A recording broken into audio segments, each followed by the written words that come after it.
happens so fast that really it takes a second to collect yourself, and in that moment, you're just trying to figure out, is the fire going out? Am I still in the center of the groove? And let's get out of this thing as quick as you can, but it happens so quick, you hardly even have time to think. You had a great-looking funny car this weekend, the Bob Glidden tribute car, the Motorcraft paint job, and of course, Etta Glidden and the entire family were here this weekend. Talk to me about your relationship with Bob, because you came across him at a very young part of your life. You know, Friday night was probably one of the greatest moments I've ever had in my racing career, to be at the starting line, to unveil that Bob Glidden tribute car, and to have his wife there, and Billy and Rusty there, and then to go out and go to the number 2 qualifying spot. It was a great moment. It was a great run. And, he's my hero, Bob Glidden.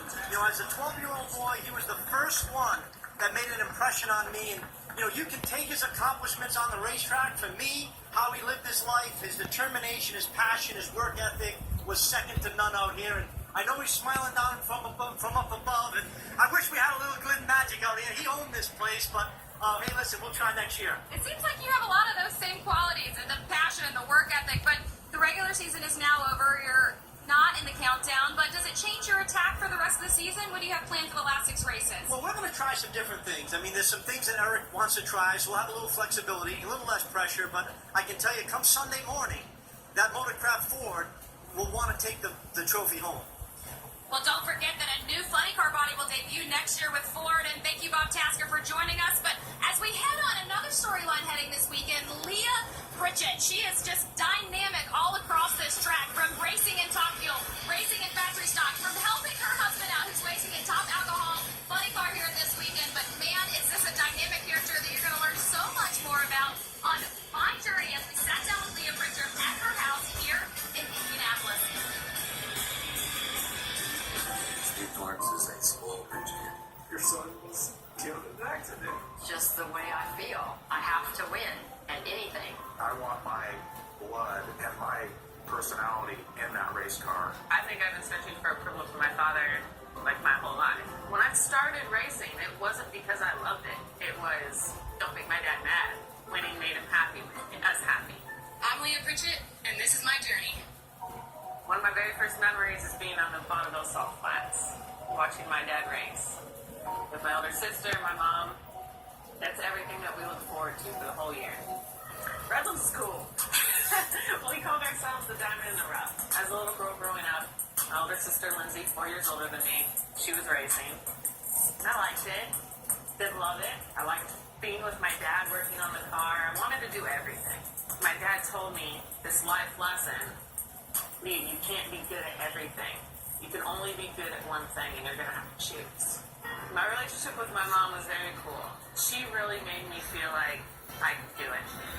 That was the yin-yang of what it is. My dad challenged me to be that person, and my mom always knew that I could be that person. When I loved racing is when I loved it for myself, and then that's really when my journey began. I raced the Good Guys Nostalgia Circuit, and that's when I met Steve Kluger. 32 car fields, 3-day events at Bakersfield, 760 index, 180 mile an hour, bracket racing. Nobody else believed that I could do it. People questioned him, asked him, as he would say, we dropped him like a dirty diaper. I had to ride pro line pop up.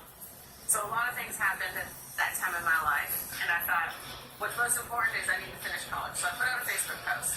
I went on and I thanked everybody. Everybody that had helped me win that championship, and this was going to be the first year that I wasn't going to race. In the comment section is Roger Burgess, who asked if I would drive a pro mod. Good, with a sketch. But when Roger asked me that, I go, this must be it. This is the epitome of one door closing and the other one opening, and you are a fool if you don't even try and see it through. This is going to be the most challenging. Well, and then a late or no parachute into the sandbox. Am I ready for it? Look at these cars, and it's going to be Liam Pruitt. Well, I'm going to tell myself yes. It was awesome. Transitioning from Pro Mod into Top Fuel, how did that happen? I had gotten a message from the Dope family that they were looking to potentially have a change of a driver, and if I'd be interested in switching over my funny car license, I got with Schumacher to Top Fuel. I was on top of the world. 2013, what would your competitors have said back then? Well, that's cute. She's in Top Fuel. 2015, a little bit different story. As we were going rounds, I don't think they took us lightly by the end.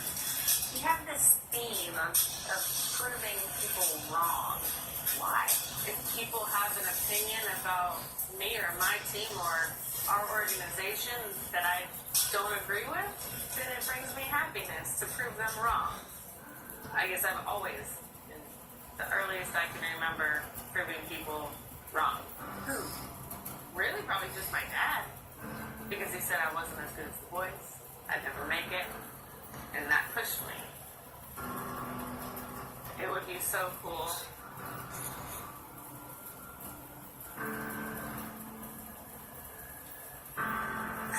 If he could be on the line, and right now he doesn't go to races, but being cooler than that.